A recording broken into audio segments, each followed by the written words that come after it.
Welcome to Engage, leading conversations that matter. Engage explores Central Florida's issues and culture with new voices, new perspectives, and thought-provoking interviews. Engage is made possible with the support of members like you and inaugural sponsor, JustCallMo.com. Engage is hosted by Sharon Stone.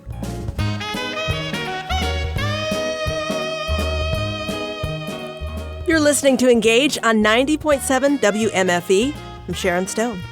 Coming up, the Florida legislature is weighing a ban for youth using social media. We will talk to a counselor about how social media addiction affects development. And Orlando's poet laureate joins us to drop some rhymes. Right now, though, traffic congestion is an issue most of us will encounter on the roads of Central Florida. In Orange County, resident surveys revealed it is the top transportation challenge that they face. Mayor Jerry Demings pushed for a regional transportation sales tax to pay for transit needs for the growing county, but residents voted against adopting a 1% tax increase in November of 2022. Mayor Demings is revisiting the idea of letting voters weigh in again this year. In order to address the $21 billion deficit of transit opportunities within our community and infrastructure needs, the only funding methodology that is sufficient enough to produce enough revenue to address that is the sales tax. And so what we did this year, after economists had projected a recession at sometime during 2023, that did not happen, of course. The country did not go into a recession. In fact, our economy seems to be thriving at this point.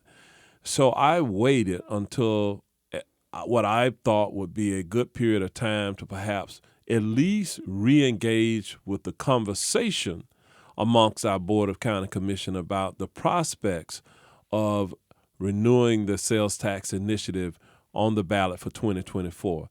And so at the Board of County Commission meeting, we had a conversation with our board just about were they interested in renewing the sales tax effort. In order for that to move forward, the majority of our board members must vote to advance the tax again to the ballot. In order to get on the ballot in November of this year during the presidential election cycle, a lot of things have to happen. The board has to be informed about its options and the details associated with the plan.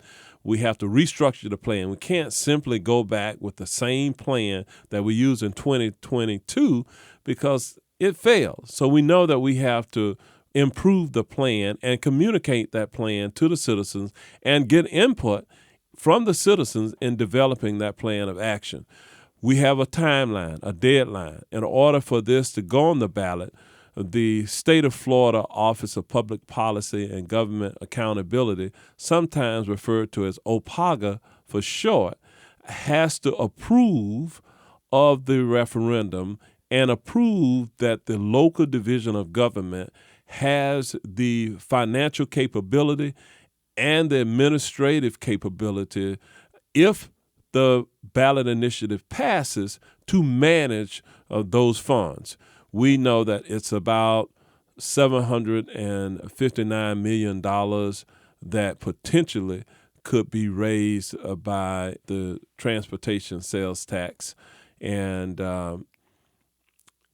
that's a full penny. It could be a half penny. That means it would be less than that, $359 million or so, or half of the $759 million, I should say, will be available to be used for infrastructure improvements. No one, I think, believes that we don't have a traffic congestion problem, a growing traffic congestion problem in this community, and they want their government officials to do something about it. And I've simply tried to lead the effort and the conversation with what that looks like as a community. We can't solve it without both public and private participation in the solution. A couple of follow-ups. You mentioned a $21 billion deficit for transit. What does that mean? What is not getting paid for? What has to be paid for? What is not getting paid for is we have not been successful in substantially expanding the local commuter rail that is called Sunrail. And right now, the commuter rail runs from Osceola County through Orange County, through Seminole County, and into Volusia County. The plan is for 61 miles of continuous track for commuter rail. The commuter rail today is a great start, but it doesn't have enough connectivity because geographically it doesn't go to all corners of the county. And therefore, the ridership is not what it potentially could be.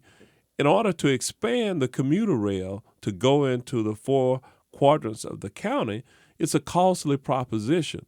That would increase ridership and provide a true multimodal source of transit for many people in our community who cannot afford to own an automobile, who may not be able to even drive. What we do know is that in order to build the types of roadway systems that's well connected, that's not infringing on environmentally sensitive lands, it takes money to provide that. We have individuals who want to ride their bicycles to work and other forms of transit within our community to improve the number of safe bicycle and pedestrian pathways within our community requires money. To improve the coordination of traffic engineering systems across jurisdictions, that means that we will have to share some data between the county and the cities within Orange County and perhaps the region. It's costly to do that. So building roads, coming up with a multimodal system of transit, coming up with improvements in lighting and other safety features requires a lot of money, and that is where we get the $21 billion needs that have been estimated at this time. You mentioned not everything would be taxed. What would be taxed? It's probably better to talk about what wouldn't be taxed because it's a shorter list. Okay. What wouldn't be taxed are essential grocery items. You don't pay the sales tax on many of the grocery items. You wouldn't pay the sales tax on medicine or prescription medications. You wouldn't pay the sales tax up to a certain amount. I should say you will pay the sales tax on big ticket items.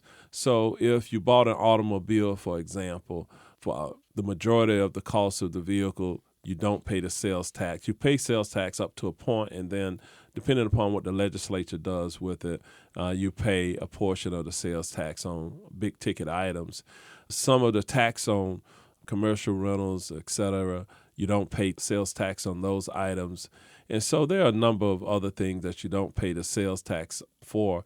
And because of that, the remaining sales tax is estimated will be paid for by the residents who live here, but the majority will be paid for by non-residents, by the visitors who come here.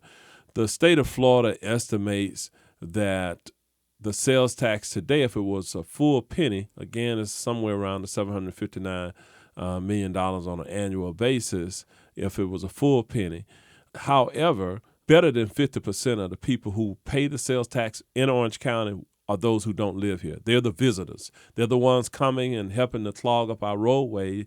And essentially, that means that they pay the better part of the sales tax. Today, that estimate could be as high as 54% of the tax will be paid for by visitors. So each year it moves slightly, and we depend on the state to tell us what the number is.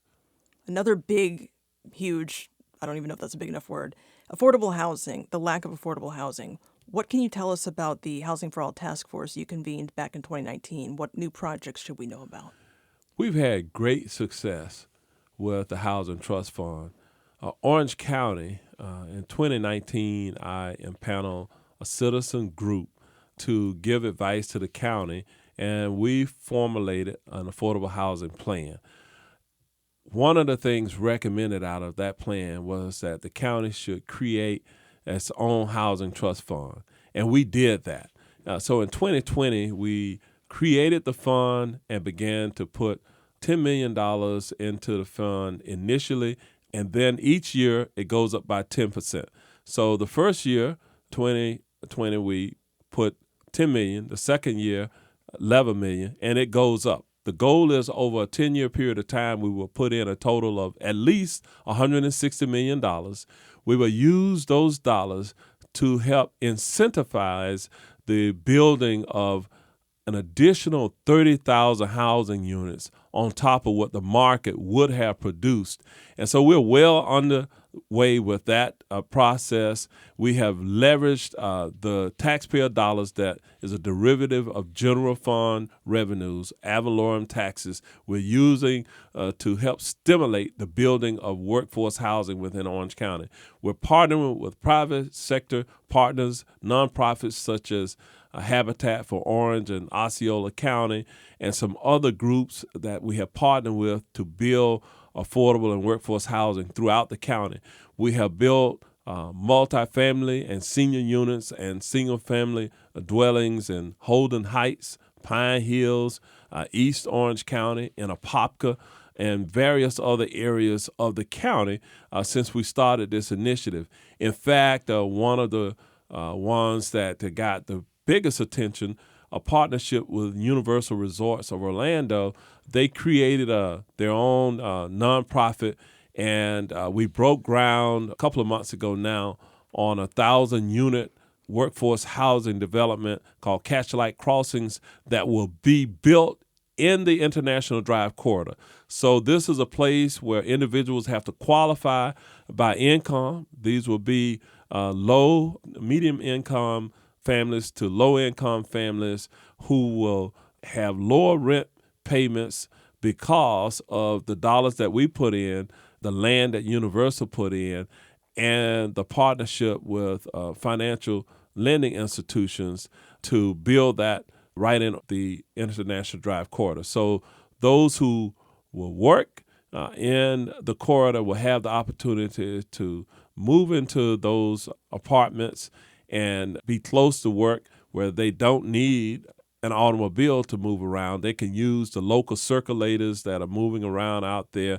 They can get access. The plan is to have the Brightline train that is now operating here within the region. As you know, Brightline is connected to Orlando, and it stops at the Orlando International Airport. What we want to do is to piggyback on the Brightline infrastructure and run the trains west out of the airport into the International Drive Corridor. Brightline itself wants to run its trains west to the Tampa Bay area, so they want to connect Orlando to Tampa Bay. For us, what we want to do, we need an east-west connectivity to get into the tourism corridor for our workforce. So our workforce will be able to take Sunrail. We will expand Sunrail east or west coming out of the airport. So if you live in Osceola, you'll be able to come into Orange. You can get to the airport. You can get from the airport to the I-Drive corridor, and workers will be on that commuter rail. So we have big plans. If we don't come up with a true mass transit system to move all of the people who are moving here, traveling here, we're going to have just total gridlock at some point. And so as the leaders of the community now, my vision is that we will work through public-private partnerships to plan for generations that are not yet born so that they have the ability to move around in our community. Ahead, we will hear more from our conversation with Orange County Mayor Demings, including efforts to address violent crime in the region. And hey, we want to hear from you. Let us know what you'd like to hear more about or what you're glad you heard. You can email us at engage@wmfe.org, or you can send us a talk back on the free WMFE app. In the menu, just select Send Us a Talk Back, record your question or feedback, then hit send. And there's always good old-fashioned voicemail. You can call 407-273-2300, extension 246, and leave us one. You're listening to Engage on 90.7 WMFE.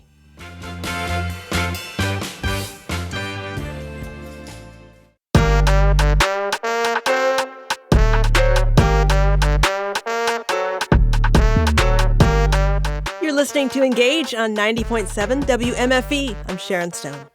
Ahead on the program, Sean Welcome always wondered how to parlay his skill of the spoken word into a service to his community. In 2021, the city of Orlando bequeathed the honor to him. Being the second poet laureate for the city of Orlando, that's history. The first black poet laureate for the city of Orlando. You know, I feel like there's so many moments that feel just kind of historic. Like I'm really paving the way for something or somebody else to be like, you can really be a poet. Orlando's poet laureate joins us to wax, wait for it, poetic. Right now, though, let's return to our discussion with Orange County Mayor Jerry Demings. Mayor, this month marks a year since 4 people, including a little 9-year-old girl and a former TV reporter, Dylan Lyons, were shot and killed. After that event, you reconvened the Citizen Safety Task Force. I was reading it's a 48-page report of these recommendations. Have any of them been implemented or funded, or any of them working? Yes, I initially impaneled the Citizen Safety Task Force back in 2021 at a time when multiple youth, children, were shot and killed, sometimes by other children, sometimes they were caught up as innocents in gunfire. I was moved to do something about that because, quite frankly, the fundamental reason that government exists is really ultimately to keep the people safe. So that task force made recommendations about investing in early prevention and intervention related programs for our youth so that we could have appropriate adult supervision and mentoring them so that they never get into juvenile delinquency, would prevent them from perhaps going down a path where they make a poor decision that has lifelong consequences for them. And so we invested $2 million as a result of that initial task force in providing funding for community-based organizations right in the neighborhood, grassroots organizations, to be able to mentor youth and provide good quality spaces for youth. That program was well underway, and in February 2023, we saw the tragic incident where a 9-year-old child was shot and killed, an adult female, and a local news camera person was shot and killed. That moved all of us to some concern, and as a result of that, Orange County re-impaneled the task force, and the task force came up with 4 broad recommendations, programs that would work to prevent crime from happening, programs that would intervene in situations where juveniles have become delinquent or making poor decisions, that would include even such thing as mental health treatment, substance abuse treatment, mental health counseling, and other services. And then the third prong was enforcement, working with law enforcement agencies to come up with better strategies to maintain a safe environment for everyone. Our law enforcement agencies increased their patrols. We funded additional patrols for the sheriff's office through Orange County's normal budgetary processes. And the fourth prong was on prosecution. So prevention, intervention, enforcement, and prosecution.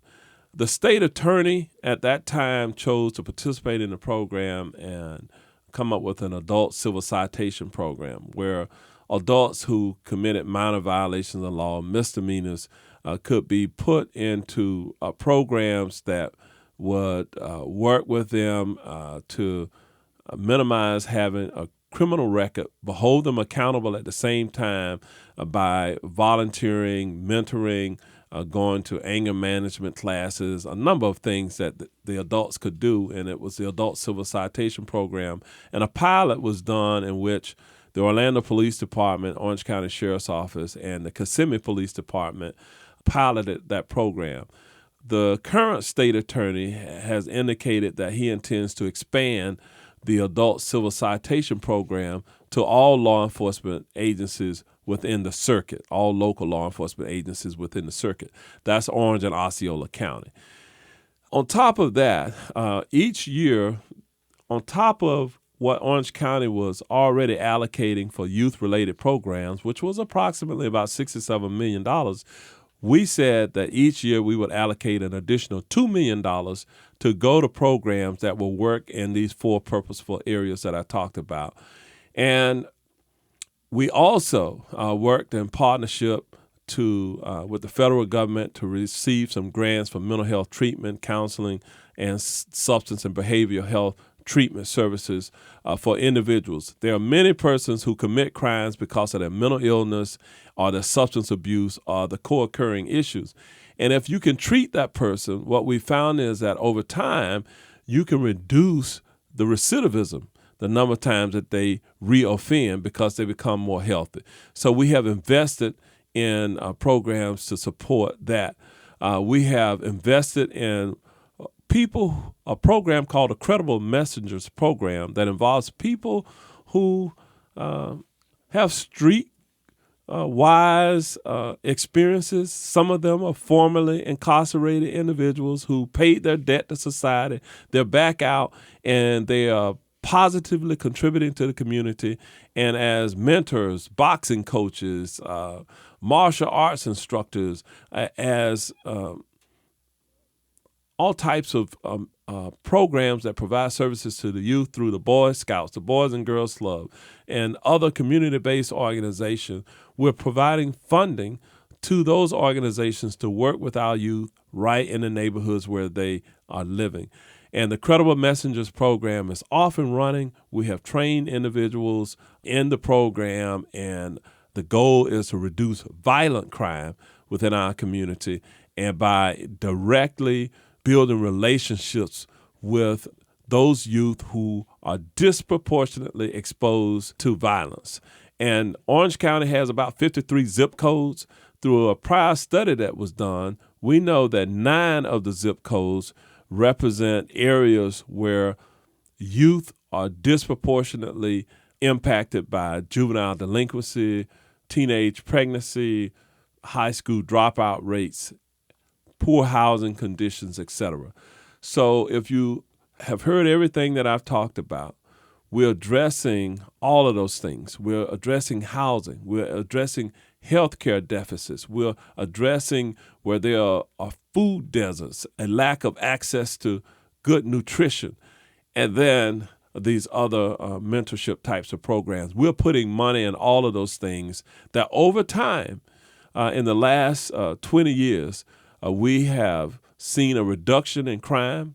We have seen a reduction in the rate of persons who are being arrested, both juvenile and adults, over time. And so it's a long-term strategy that has paid dividends for us in this community. That's Orange County Mayor Jerry Demings. He joined us in studio last week.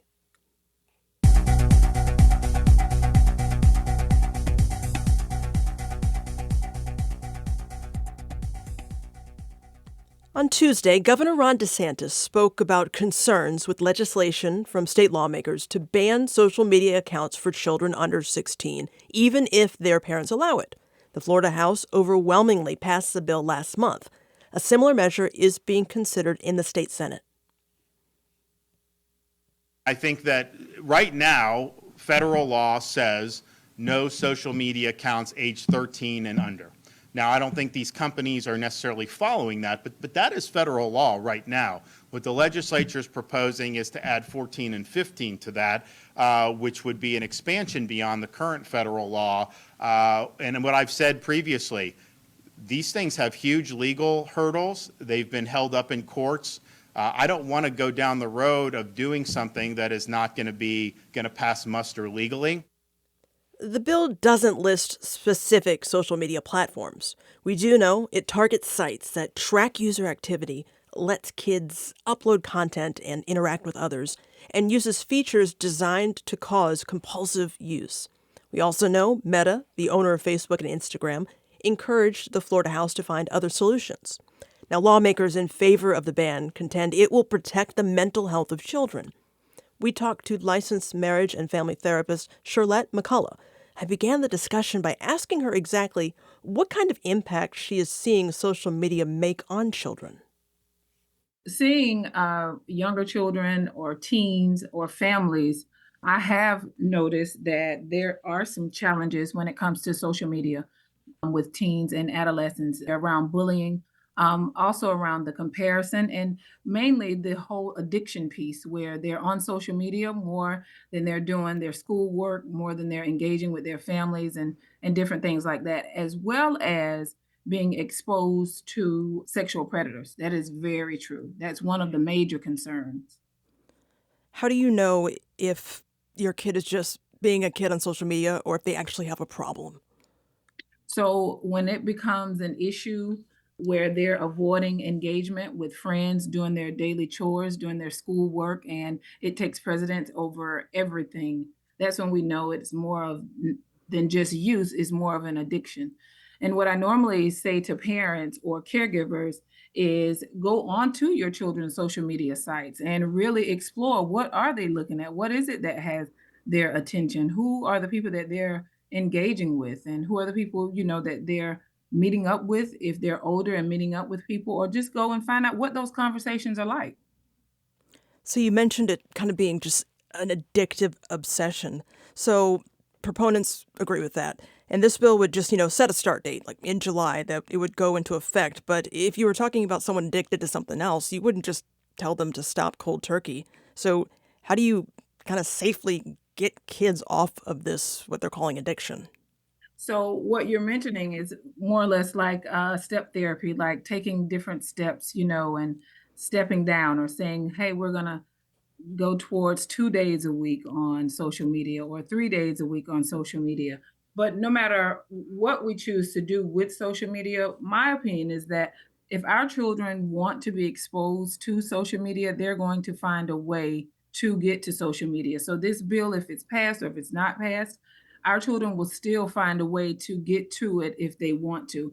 I would suggest that parents become more engaging with their children, having those conversations around social media and really digging into what is it on social media that their children are involved in, and not just giving your child a device and letting them do what they want to on that device. And as a parent, the other thing, Sharon, is taking control of what your children are watching. Use the parental controls that's on the different social media sites, on your computer, on the cell phones, and do as much as you can as a parent to prevent those different things from happening. Also, suggesting that you set a time of how often your child can be on social media, setting those boundaries.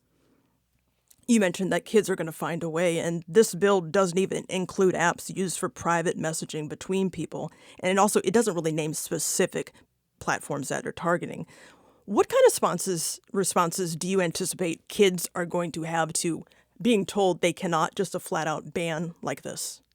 Well, it's just like if this happens to an adult, something that we totally enjoy, something that we rely on for connection, something that we really have developed a habit over, we'll be upset. I can see children acting out and being upset. And then who's to say that our children will not go on these social media sites and make up false accounts, make false, accounts and saying that, hey, I'm 18, putting in false birth dates. I mean, what can you do? I did hear something about they'll be asking for people to send in their driver's license, but will we really be able to do that? I mean, it's so widespread. Social media is so big now. I mean, I can't see where it will be able to be controlled, even with this bill passing. And social media is so widespread. I'd like to flip it on the other side. There are some positive uses for it. Some Right. teens, they could be using it to look for volunteer opportunities or church events, or maybe in the worst case, getting information during a school shooting, which unfortunately they train for now. So Right. do you feel like this could put teens in the state in somewhat of a disadvantage in that way? Well, I don't think it will put them in a disadvantage, but I do think that we will see a lot of negative behavior around it, because our children depend on social media. They depend on it for connection, they depend on it for building relationships. Social media, just like anything else, it's not all bad, it's just the way that we use it. So I can't say that it will be a terrible thing, but I do know if this bill is passed, we will see a lot of really, I think, negative behaviors from our teens and our children, because it's their way of communicating with friends, with family. It's their new way, of connection. No, I'm thinking about the younger people in my family, and just they have a phone in their hand. That's just how they grew up. That's how they communicate. They text, they get online. That's what they do. Absolutely. It's the norm now. Yeah. It's normal to have a cell phone or some device. The smaller children, some of them don't have cell phones, they have a tablet that has Wi-Fi capabilities. It's just like a little computer. It's the way that they connect with their games. It's some of them have tutoring on social media. They find out about a lot of things. It's not all negative. Do you Absolutely. anticipate any maybe unexpected consequences that parents should be aware of if this were to progress? I just think that our children, I think it would cause them to go to something totally different. If it's not social media, it will be the next thing that they will find for entertainment, for connection, and different things like that. Do you think this is something that parents need to get in front of? Could this be that disruptive to their lives?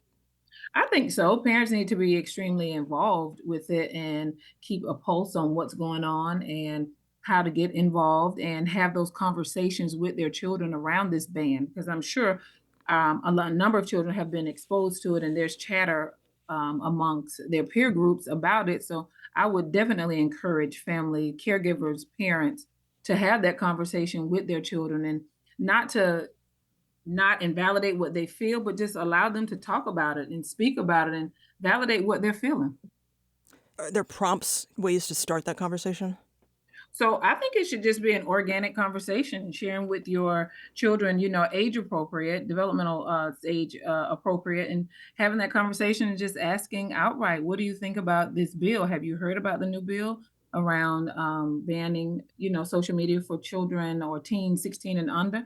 What are your thoughts about it? And just having that organic conversation on the way to school, at home, over text, or however you connect with your teen or your children, and just have that conversation about it and allow them to really speak candidly about how they feel.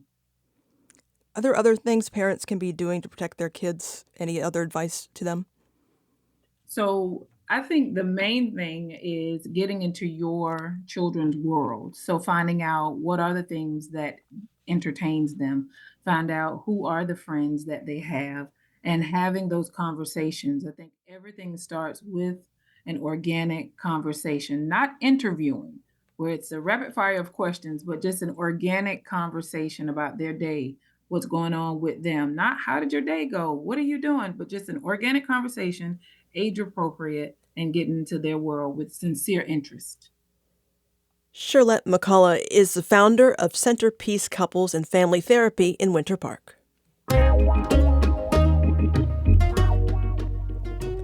Coming up, when Orlando's Poet Laureate speaks, people listen. You'll hear why in a special performance for us. If you miss any part of the show today, you can always subscribe to the Engage podcast and listen when it's convenient for you. The program will be available on demand at wmfe.org.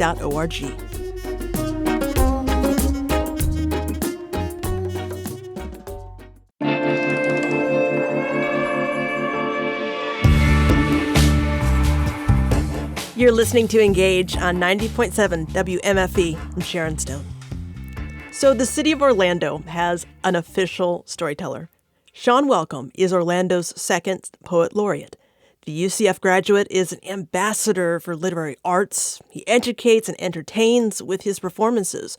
The professional poet shared his passion for spoken word with us. The conversation started with Welcome describing the role of Orlando's poet laureate. For me, it just means representing all that poetry means in a city, the celebration of literary arts, the celebration of storytelling, having someone to embody that across your community and represent that, and to just have people just kind of point and say, there is value and space for this art form in our community, and we want to include it in as many spaces as possible so that people see that we value that. having someone embody that a few years at a time, I think is really important, just on so many levels, like looking at inspiring increased literacy rates or inspiring different stories to be told, our own story. I mean, like as a city, those representatives' personal stories coming to the forefront. There's just so much that being a poet laureate can mean. And I think each one will bring their own fingerprint to that space, right? What's a typical day like? What are some of your duties in this role? So, I mean, per the contract, I'm only committed to 6 city events per year. And I custom write for 4 of those. But the title draws a lot of attention and intrigue. So when I go into a non-contracted space, I would still be announced as the City of Orlando's Poet Laureate and just be myself and do what I do, right? So a typical day, to answer your question, might look like memorizing a poem all day or writing something new for some other project, right? So it's a mix between keeping myself organized, and I'm a little different because I'm a full-time poet and speaker. So my business as a speaker is sort of intermingled with my title as poet laureate. And so a typical day for me may not be the typical day for some future poet laureate who might have another job outside of their poet laureate-ness, if that's if that's the word. Today I'm having an interview with Sharon Stone on NPR. So this is part of my typical day too. What's one of your favorite experiences as Orlando's Poet Laureate? Well, last night was crazy. Last night was amazing. I don't know if this has to do with me being a poet laureate or not, but for those who don't know, Shaquille O'Neal, basketball icon, just had his jersey number retired at the Kia Center, and I wrote the official tribute for him and his legacy here, which was played on the Jumbotron. Shaq, Penny, Nick Anderson. Then it's got like all the old heads came back, JT, Jeff Turner, some of the old players from, the mid 90s. And he watched that video and was like, I mean, I don't even have any words for that, what that was, but I was at the game versus OKC last night. And after the game, they had his jersey retirement ceremony, which was, it was crazy. This is the first jersey to be retired from the franchise, so I'm like, that is historic, so really last night I felt like I was really a part of history. And, of course, being the second poet laureate for the city of Orlando, that's history. The first Black poet laureate for the city of Orlando. I feel like there's so many moments that feel just kind of historic. Like I'm really paving the way for something or somebody else to be like, you can really be a poet and that's it. You can really share your story and inspire others and educate and encourage, and like that can be your thing, and you live off of that and support a family. Like, I feel like I'm really modeling in many ways, in the different ways that I move, how to do that. Opening Steinmetz Hall was incredible. The very first performance of a multi-million-dollar venue was me. Like I christened Steinmetz Hall with spoken word poetry, and the response from the Orlando community for that was like, it's just been so much. My heart is full. I'm blessed. I don't know what to say. I'm really, I am living my dream. It's a surprise in some regards, because I didn't think as a kid I'd be like a poet and speaker. Like you talk your whole life. It's like one of those things that's hidden in plain sight. So you don't think of speaking as a career. You have to talk to survive, right? It's like there's no way out of it. So to kind of come back to, oh, I'm an effective communicator and I'm creative, and people want that. There's uses for that in business, in education, and, there's all sorts of uses for that. And so I'm grateful that I've been exposed to National Poetry Slam and just the spoken word community all across Central Florida and abroad, to where I got to sharpen my own skills. And what was initially just fun and competition at some point ended up being a service, to people. So what are you writing about currently, February 2024? So February 2024, I have a new piece that I wrote called Black Rose that celebrates the Youth Poet Laureate of California. I don't know if she still has a title now, but Amanda Gorman, everyone should know who she is. She did the presidential inauguration poem, The Hill We Climb, and, has just had a lot of success. And so I wrote like an ode to her, which I'll be performing at the City of Orlando's official Black History Month event coming up February 20th. I wrote a poem for, there's a global pet expo coming to the Orange County Convention Center. I'm going to kick off that conference with a poem that celebrates the joys of the human-animal bond and kind of, do something like that. So that's done. I just got to work on memorizing it. There's another piece that I wrote for Universal Orlando Resorts. It's more internal. I don't even know how much I could talk about that. But, you asked me what I'm writing. What I've found is that, writing for organizations or helping to tell other entities' stories using my skill set, that's how I get paid, And as long as the messaging is consistent with my values, I'm fine. I'm fine with doing that. And every artist is different, and be like, oh, what does this have to do with me? It's like, no, writing for other people is cool.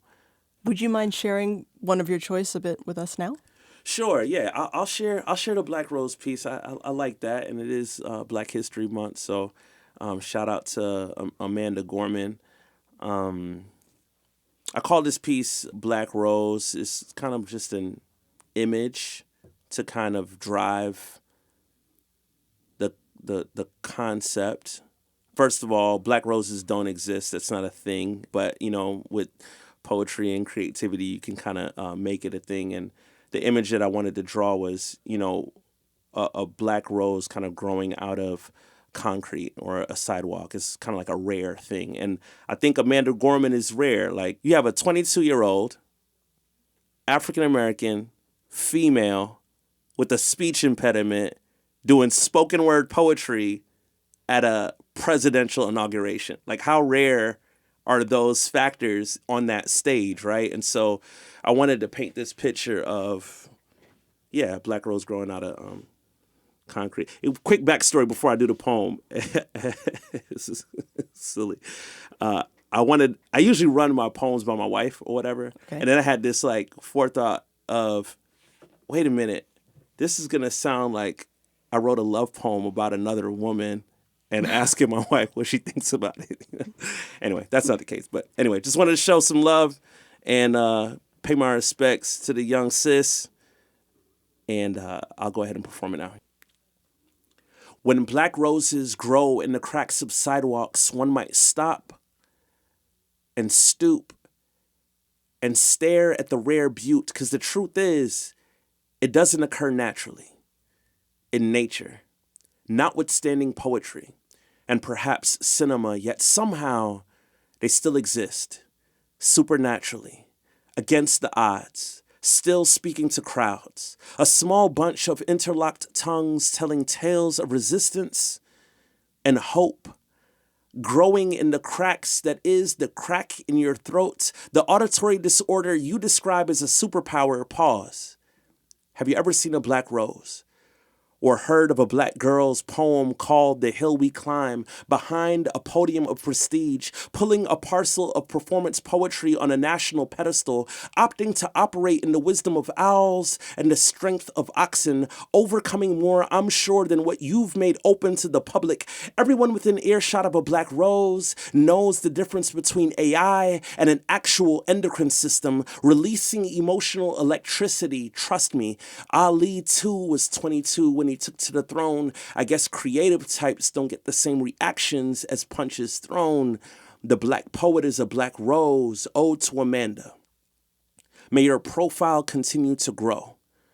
In the cracks of sidewalks that is the crack in your throat, telling tales of resistance and hope, who knows? Maybe one day we'll all say with confidence, there is such a thing as a black rose. That's it. Thank you for sharing that. How did you do that? Just so our audience knows, you don't have anything written. I did write it down at one point, and I memorized it. And I memorized most of my work. I liken performance poetry to wine in some regards. There's a certain way that I like for my audience to consume my work, and some wines are meant to be paired with dessert. Like there's a certain way to be experienced. And so for me, my preferred method of people experiencing my work is audibly and through performance. And so it's very intentional. I write and memorize most of my poems, and that's it. The mayor and city council appointed Sean Welcome. The budget was $3,000 a year. Council moved to make it up to $6,000 for his increased public engagement and approved related expenses. You can find more of Sean's work on his website, seanwelcome.com. And hey, while you are online, you can learn more about today's program by visiting our website, wmfe.org. You can find this program on demand there. That is all for today's edition of Engage. We will be back on Tuesday afternoon at 3 o'clock. We want to hear from you. Email us at engage@wmfe.org. And before we go, I did want to mention 90.7 WMFE is partnering with the Timucua Arts Foundation to support the weekend of Timucua Amplifies Black Voices performances. Talia Blake will be there on Friday night. I'll be there on Saturday evening. For a complete list of weekend performances, you can go to timucua.com. I'm Sharon Stone. Thank you for the company. All Things Considered is coming up following NPR News. We leave you now with the sounds of students of the School of Chinese American Association of Central Florida. The Little Dragons are preparing for the 2024 Central Florida Dragon Parade, celebrating the Lunar New Year. The parade is February 25th, but these kids can't wait to hit the street and hoist their elaborate red parade dragon.